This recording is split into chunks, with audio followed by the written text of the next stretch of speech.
Hello, everyone. Lesson 21. It is April 8th, Wednesday. Hope you're all staying healthy. Spring has definitely arrived. Trees and plants are blooming. Grass is getting greener and starting to grow. Soon I'll be cutting it for the first time this season. The backyard feeder is busy all day. Wide variety of beautiful birds, which we now have the time to enjoy watching. It's funny, very often there's mourning doves and squirrels on the ground picking up seeds, and they get real close to each other. Their dove will puff up. It's funny to watch. I saw yesterday two rabbits literally boxing one another. I've never seen that behavior before with a rabbit. Anyway, we finally met some of our neighbors after more than 2 years in this house. Kind of kitty corner. Everybody's out in their yards, and people everywhere, at least in my neighborhood, are more friendly than ever. Obviously, while all keeping our distance. I have not seen this level of kindness among strangers since my childhood half a century ago. Every day on our walks, people are sitting on their porches or patios, waving, saying hello to anyone passing. Wouldn't it be nice if things could stay this way, after all this? I sure hope so. Today's lesson will be a short one. Now, I know I keep saying that, but this time it's true. Got a lot going on. Excuse me. Today won't be much of an actual history lesson unless you count my personal history. I actually want to talk a bit about stress and fear. I know we're all feeling it in some form, and only a complete fool or idiot would say he's completely free from any emotion during these times. It's how we handle these emotions that counts. I've heard some disturbing stories and a little bit of news that I do pay attention to. Some people are breaking down under stress. Unfortunately, the fear in some is so overwhelming that they choose not to go on. It is terribly sad. Countless members of our society suffer with these feelings every day under normal conditions. I can't imagine how challenging it must be for them now. Let's all do what we can to help each other through this, please. Sometimes a simple phone call will make a big difference in someone's life. So I did this thing on Facebook where it tells you what 80s movie character you would be. Now, I never do any of that stuff, cutting and pasting in this, and if you look, I don't do any of it. But I thought I would do this. What the heck? I love movies, and the 80s were my favorite decade. I was in the 80s. I was in my 20s, and I spent almost half of it in the Army. So the character I am, you guessed it, Indiana Jones. Now, I already told you. In fact, you know what? Indiana Jones or any of them would probably be a good movie. Movies like that are entertaining and an escape. So, like during the Great Depression, movies were so big. And the classic from the Great Depression era is The Wizard of Oz.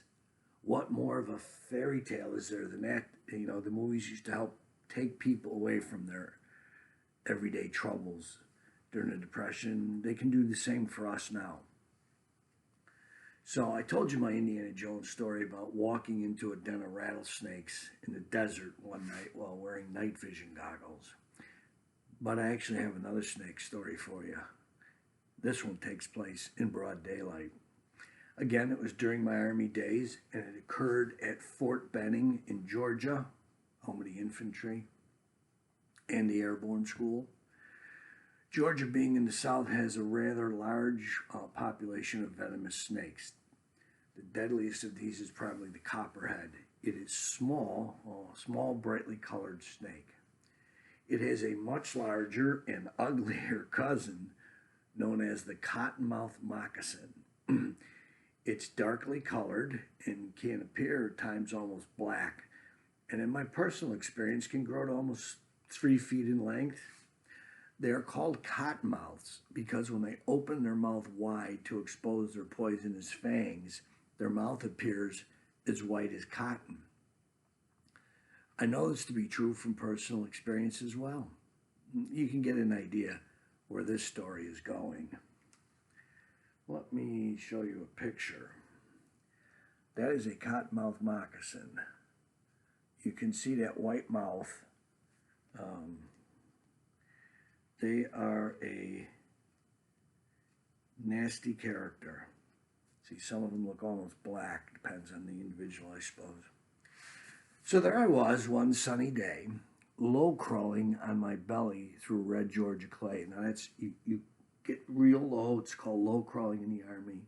You just as flat as you can get on the ground to move, stay down. I was the first soldier in a line of several as we crawled through a slit trench.